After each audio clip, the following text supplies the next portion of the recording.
Today, we are diving into a story that is it's a perfect example of how history can turn on a dime, all because of a single question. It is the wild, almost unbelievable origin story of the GPS that's probably in your phone, guiding you right now. Yeah, that's the big question, isn't it? Because the tech that helps you find the closest coffee shop wasn't dreamed up for our convenience. Nope, it was born out of pure fear right in the thick of the Cold War. Okay, let's get into it. So, to really get this, we've got to go back in time. Our story starts not in some sunny lab in Silicon Valley, but in the skies over a very, very nervous America.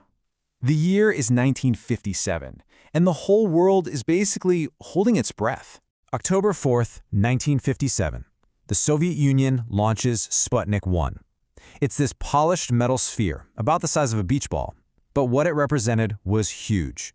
The Soviets were smart about it. They set its orbit to pass directly over the United States, again and again. And its weapon? It wasn't a bomb, it was a sound. A simple, relentless beep, beep, beep that anyone with a shortwave radio could hear. It was a constant reminder that the enemy was literally flying over their heads. And boy, did it work. The beeping signal did exactly what the Soviets wanted it to do. It was a master stroke of psychological warfare, basically screaming Soviet power from the heavens. The space race was officially on. But in that giant wave of fear, a few people heard something totally different. All right, so now let's look at how this weapon of fear got flipped on its head and turned into a tool of discovery.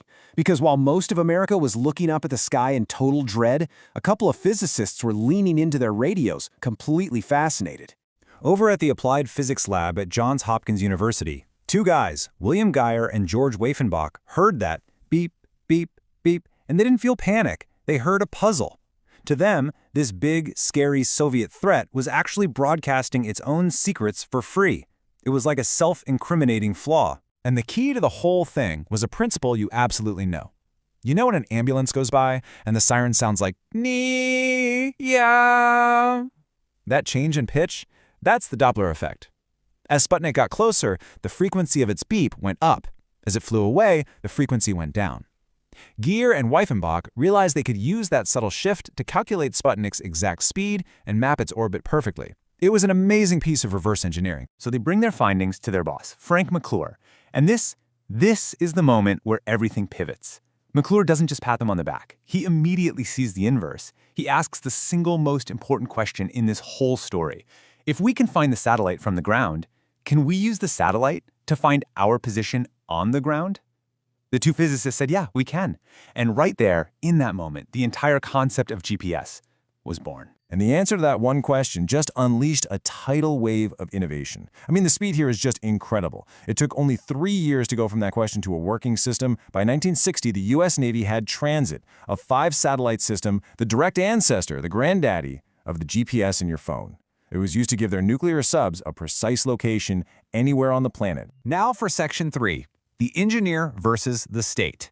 Because here's the wild part.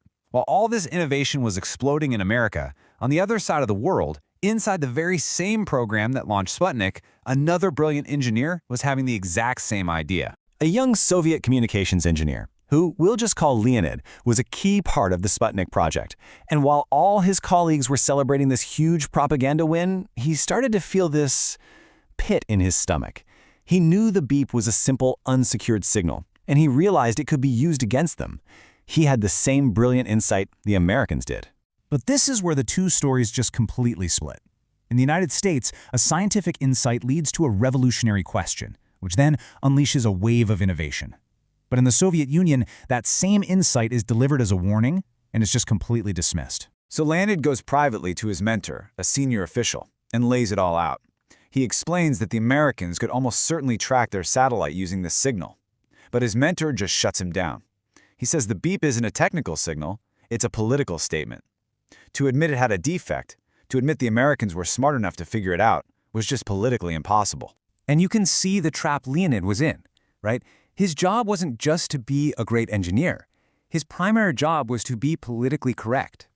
The actual scientific truth had to take a back seat to the state's ideology. In a system like that, where pointing out a flaw is seen as being disloyal, individual brilliance like his wasn't just ignored. It was actually a liability. So what's the big lesson here? Why did one system take an idea, and turn it into a technology that changed the world, while the other system buried the exact same idea? Well, it all comes down to the environment. The source material we're working from gives this a name, wall-building thinking. And it's a mindset where protecting the system, enforcing a certain ideology, and keeping political control becomes way more important than open-minded curiosity and just searching for the truth. It literally builds walls around ideas. And this is really the core of it all. The space race wasn't won because American engineers were just inherently smarter than Soviet engineers like Leonid. He was obviously brilliant. It was won because the American system, with all of its own flaws, had a culture that allowed and even encouraged people to ask disruptive questions and chase down unexpected answers. It created an environment that let them be brilliant. So what does that brilliance actually look like? Well, the source material breaks down a capable engineer into these 4 things. The American team, they checked every box. They solved the problem, they had the insight to flip it around, they used knowledge from different fields, and they were empowered to create real, actual value. Leonid, he had the first 3 down cold, but his system put up a giant brick wall right before that 4th, most critical step. Now, the source material makes a point to say that this isn't just a history lesson. It draws a direct line from the Cold War to today, arguing that any system, past or present, that puts a certain political ideology ahead of open scientific freedom risks falling into the exact same trap. It's a warning about what happens when the freedom to ask hard questions gets stifled. And that really leaves us with a final thought to chew on. The story of Sputnik's beep shows us that real, game-changing innovation isn't just about building the coolest stuff or having the smartest people. It's about building a culture that isn't afraid of the questions those people might ask. At the end of the day, it's about choosing curiosity over control.